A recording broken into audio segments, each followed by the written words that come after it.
পুষ্টিবিদ Morgan Claire বলেন, মস্তিষ্কের সুস্বাস্থ্য বজায় রাখে স্বাস্থ্যকর চর্বি ও omega three fatty acid, salmon মাছ, চিয়া সিডস ইত্যাদি থেকে মিলবে এসব উপাদান।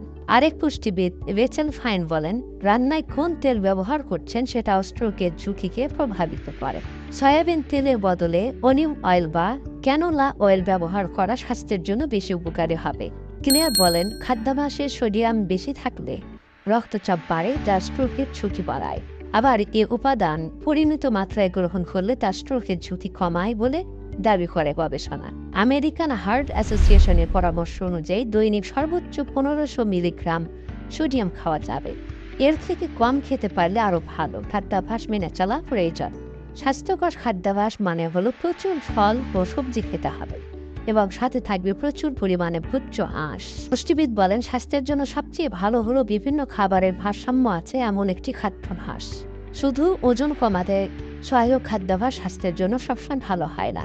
খাবারের সাথে সুস্থ সম্পর্ক থাকতে হবে আর শরীর সবল মন বাঁচতে হলে প্রয়োজন।